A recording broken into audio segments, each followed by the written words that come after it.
Buenos dias, Gunners Collective. Back at it? You already know. Ba-da-ba-ba-ba-ba-ba. Here's another one.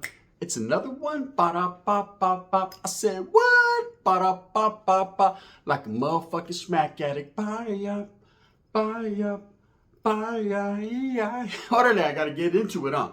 In a menudo style or direct fashion, before we get into the content of the day, please hit that like and subscribe button. Put your notification bell on all, so that way you're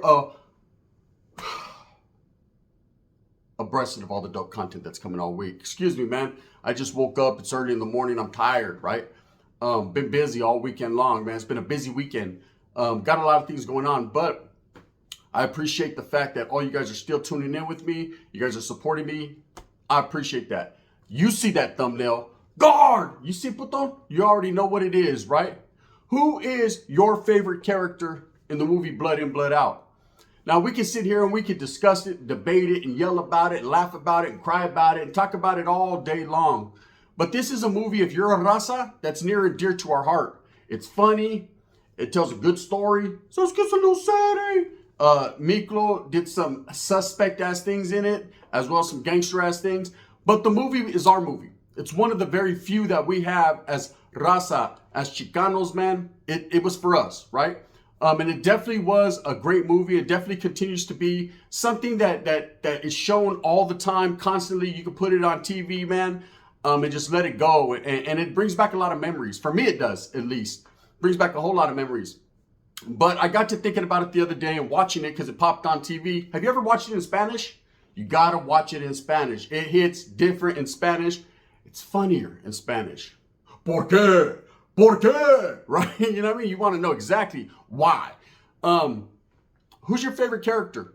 You know, of course, man, if you get the Woods, brother, they're going to say, man, we like Ryder, brother. Ryder and Big Al. Big Al was a chirujo, straight up. Big Al was a predator, and he was trying to take someone's Texas barbecue. Of course, a lot of people like the main character, Miklo, but there was actually three main characters in this movie. The movie was a trifecta. It was three main characters that spiraled into one culmination at the end. And whatever you took from it, you took from it. There was a lot of showing how a young Chicano, a mixed breed, could grow up in the barrio, man, and be accepted in the end. How, you know, it might not start out crimson and clover, but at the end of the day, it might be fucking daisies and roses, right? And roses are red, violets are blue. Miklo sucked on a few fingers. How about you? That's just how it is. But my favorite character is someone who's totally different. And I'm going to go through the cast of characters, man, and so you could decide and let me know, let me know, drop a message, let me know exactly who your favorite character was in the movie and why. You had people like Popeye Saavedra, right? Orale, Popeye, give me your chon-chon, right? Popeye was a chirujo. He was your predator. Now, you don't see these in California a lot, and I'm sure there are some.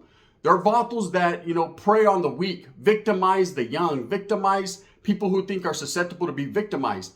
Popeye definitely was one of them guys, man, who played that role like he was hard, man. And because he was part of a barrio, and because he grew up in a neighborhood and he had a little say-so or had a little pull, man, he utilized that to his advantage. There's a lot of people in your neighborhood right now, homes, that you know that are Popeyes. A whole bunch of individuals that ain't putting in no work, ain't really doing nothing, man, are quick to throw you under the bus and tell on you. But they're out there with the barrio blasted on them, doing their thing, representing because they can.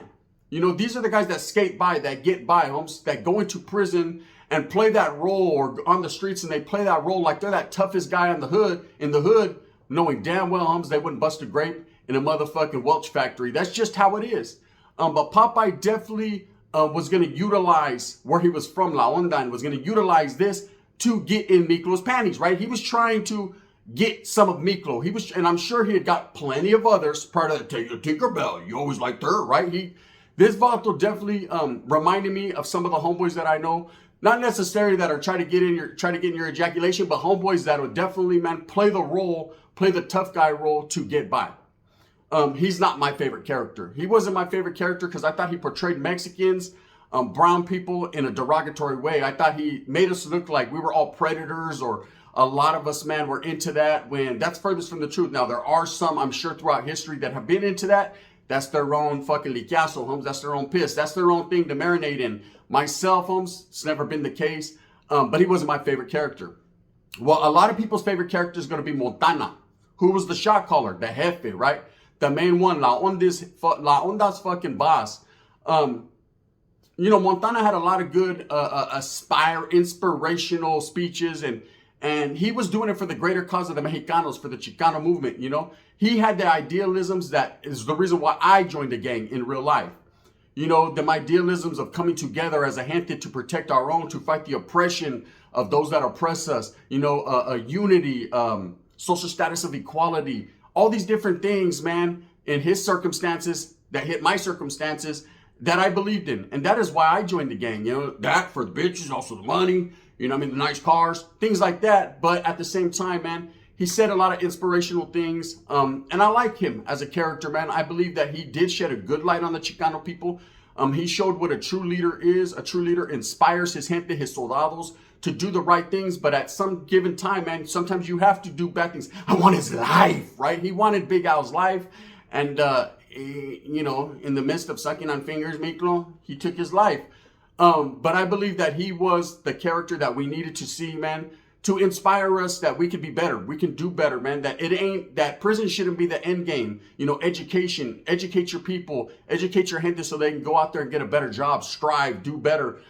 He just was a good character. But again, he wasn't my favorite character.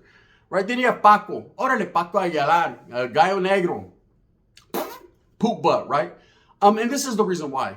Of course, he started off being that fucking one in the hood. Y'all got that one, man. That one who's just harder than rocks, harder than a box of fucking pierda, right? He's just straight gangster, fucking shot calling. All the homies know what time it is. He's down to put in work, man. He's that one, right? He's that pillar, man. He's that level everyone's trying to achieve within the hood and the barrio. And that's what he played, man. Having the boxing background and, of course, doing what he did. Getting caught up with Miklo, not leaving Miklo when the car crashed, but taking Miklo there, something that, hey, if you're from the barrio, everyone shall participate. Hey, there comes a time and a place when everyone has to put in their fucking work. Yes, I'm sorry. It just is. It is what it is.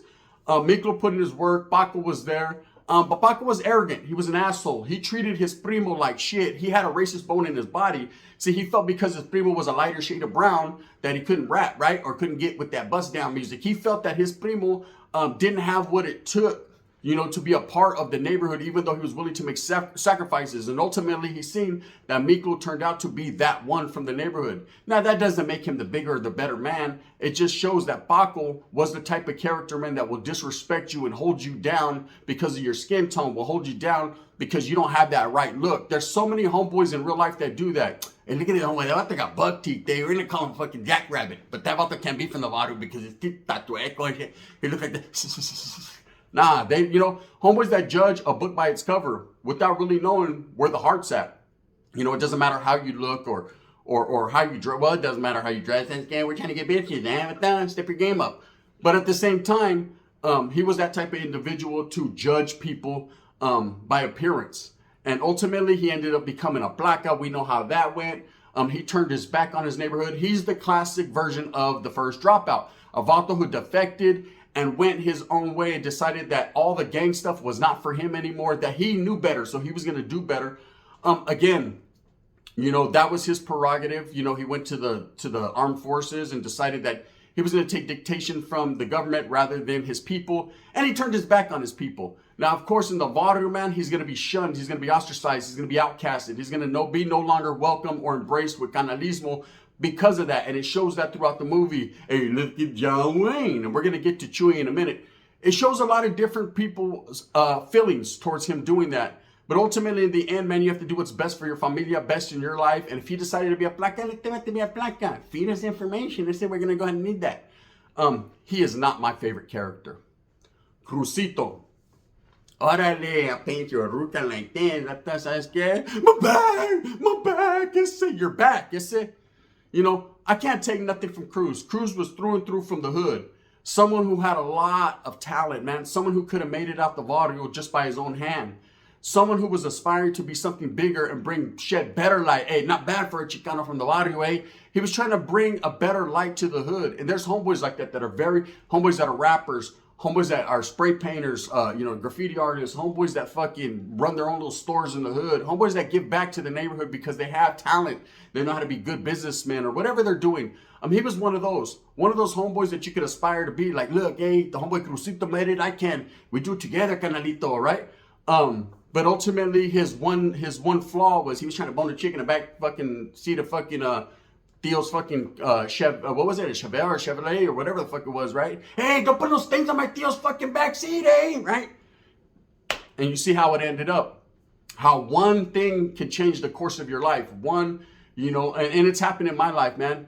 Pretty much the same thing. Only I wasn't boning a chick, I was just chilling, right? But you're in the back seat of a car, man, kicking back, or you're in a carro waiting for the homeboys or asleep like I was, like a baboso, and it changed the whole course of my life. Next thing you know, I'm getting beat up, drugged by a jack-in-the-box, stabbed all up in the face. Things happen.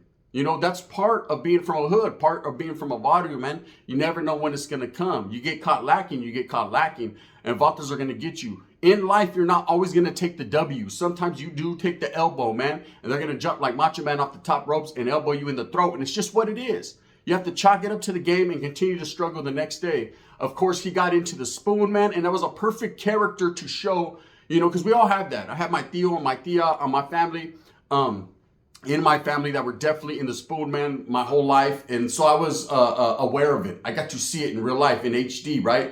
And believe it wasn't a good look, it was something that was it's part of our culture, the black, it's something, it's a blemish in our culture, man. It's something that a lot of our people were addicted to or still are. That's a slap in the face. It's never going to be a good thing, man, but it's something that's reality. It's a harsh reality, as we had to deal with it. This guy, Cruzito, dealt with it from his pills to whatever, where he gravitated towards that. And you see how his life ended up. In the end, hey, we're from East Los, they say. The vato was cool, bald-headed and skinny as ever. But it showed how his life, because of that one incident, changed. He went from being the hero of the neighborhood. Hey, that's the homie Cruzito, to hey, that's the Tecato Cruzita. He's going to have a good alegranza for you, right? That's how it is. A Tecato. He went from the hero to a Tecato, man. And I've seen so many homeboys do that. Okay, he is not my favorite character. Big Al. Hey, there's a ray of sunshine in all that darkness. Move over, brother, before I carpet myself with your brown skin. Or is it black skin? One never knows, does one, right? I don't like to get racial, but Big Al definitely did, right? Big Al said, hurry up, bitch. Suck it, right? Big Al was different. Big Al was not like any... And this is where I think they messed up in the movies involving him in the movie. I understood they had to show Miklo getting in somehow, some way, but sucking on fingertips and toes, they could have found a different way to get him jumped into to La Onda, right? But ultimately, he did fucking book Big Al. Big Al was a straight predator, a wolf in, not even in sheep's clothing, just a wolf in wolf's clothing. Teen wolf. That vato was in that motherfucker, trying to get his twilight on. He was definitely trying to get into Miklo's twinkleization, into his Mikolization, right? He was trying to milk him one time. And that's just the way it is, man. That shows you how prison can be dangerous, man, how there's predators, how there's people, man, that are trying to take things from you that you might not necessarily want to give up, right? Now, of course, his character's far-fetched. It's fiction, eh? There's no way that the brown people, the black people are ever going to let a white man, I'm sorry, Woods, I'm just going to keep it real, treat them like this. It didn't matter what era, 70s, 80s, 90s, 20s, 30s. It just ain't going to happen. Wasn't going to happen. Shall not happen, shan't happen, didn't happen, right? But they put this guy in this movie to show how bullies and how predators work. They already had Popeye. Why not throw in a fucking white man too? I thought that they could have did without this character. I thought that Big Al, displayed some characteristics very unbeknownst to a lot of people, right? And very known to a lot of people. He was in that motherfucker trying to get this tagalization onto someone's asshole. Straight up. Let's just be real. Let's not sugarcoat nothing or add preservatives. You know what I mean? Because your antennas will go up when I'm bullshitting and I'm not. Big Al is not. And I said, I'll repeat. He is not my favorite character. Right? Magic. Magic, man. Magic personifies what being a Chicano is. Canalismo. The homeboy that has your back to the fullest. that is willing to be a soldado for his people, that is willing to sacrifice, to not live on his knees, but die standing. A vato that will ride or die with you, homes. I've had so many taitas or so many homeboys or vecinos, neighbors, or homeboys that were fucking cuateros, my fucking cellmates, or just that I fucking would go to the dirt with, right? Real ones. That's what Magic definitely personifies to me, you know. That vato that was willing to sacrifice himself and put the gang in the hood and the barrio ahead of everything. You know, he truly believed in La Onda. Now, it was sad that we never got to hear Magic's story. You know, we never got to hear why he was incarcerated or how long he was doing vida, I think, because he said, hey, you're going to be with me, carnal, to the end, right? So he was there forever. But we never got to hear more extensively into his story. You know, I'll die with you, jefe. That vato was willing to go. From the barros up to todo, right? Now, I like Magic. I like Magic because Magic made me feel good to be a Chicano. It showed, and he reminded me of a couple of my homeboys. My homeboy Spooky looked just like him, but he showed me, you know, that no matter what situation, what hardships or struggles you're going through, man, there's one homeboy. There's always going to be that one that could have your back. We all need that one. Just one, eh? You know what I mean? You don't need a whole fucking gaggle of fucking a group or a gang. All you need is one good homeboy that's solid, that's going to rock with you no matter what, that's going to keep his fucking mouth closed and let's do this. We're true to this, not new to this. Magic displayed that. You know, he made feeling of being a Chicano feel proud whenever he fucking said, hey, I'll die with you. I knew that's what it was. You know what I mean? He also liked to play. He also had a fucking funny side, you know, but didn't play. Was super serious. Now get out of here before I make you my bitch, right? He was real. Magic, although he was one of the greatest characters in that movie, was not my favorite character. El Chewy. Pinche Chewy Saavedra, right? Popeye's younger brother, Chewy. Perfect character, right? We all have that homeboy. I have my homeboy Monkey that reminds me of Chewy. Looks like him too, right? Chewy definitely, man, was that one crazy homeboy. Está loco. Este vato don't give a fuck, right? The old dog of the hood, right? The old diggity of the hood higgity, right? The type of homeboy that you know when he comes over, he's eating all the fucking food. They boning all the chicks. So that's scary, you know, you might even take your TV on the way out. One of them homeboys, the homeboy that's already been in the spoon since the age of 12, you know? Just one of them homeboys that's crazy, that's local in the barrio. And you know when he comes down, when he comes in, then there's going to be drama. I've had a lot of homeboys like that. They come into the party, they come into the spot, drama. Give me your gun. Give me your gun. Take these bullets out here. But it's light, eh? It's light. Yeah, it's going to stay light because you came in this motherfucker heavy. We can't trust you. One of them homeboys. Chewy played that role to the fullest. You know, willing to do what he had to do for the hood, man. Willing to put it all on the line, right? But that's the type of homeboys we have in real life in the barrio, you know? One of them homeboys that quietly as is kept, don't say much, but when he does, it's about to get to be on and popping and on and cracking. That's what Chewy was. Now, of course, his brother was a fucking chirujo and a rata, right? But at the same time, don't judge everybody by what their brother does, right? Ain't que no, John Wayne? Now, Chewy ended up, of course, ultimately getting in the spoon deep, and it showed how his life went from he couldn't get out of the hood. That's what that meant. A vato that just couldn't leave the hood, man, was fucking hood to the hood, to the hood, to the hood, right? And wouldn't leave. Was true to that. And you see how he ended up, you know, on the ground, thrown down by a pinche puerco, right? And that's it. Now, of course, you know, Chewy was a good character, but he's not my favorite character. My favorite character is a character that played a small role, but actually played a big role in my life because he reminded me of my tío, but he also reminded me of the Norteño cause, what it was, right? Although they spun it and it got spun, and of course that part of the movie was a little different, but my favorite character is Carlos. Carlos, come back! Orale, Carlos. Hey, cocaine is America's cup of coffee. And the reason I liked Carlos was Carlos didn't take no shit from no one. Carlos had a dream, eh? Carlos was trying to make that next move for his people. Carlos was trying to make moves aggressively. He understood where he was at. He knew the element of people around him, and Carlos wasn't going to take no caca from nobody, no nada from nobody. He was going to do it by force because he was a greedy individual. The reason I like Carlos, though, so much is that one scene where they're all sitting having that meeting, man, and he let him know, hey, we got to fucking start. The time to strike is now, eh? You know? And of course, his people decided ultimately no.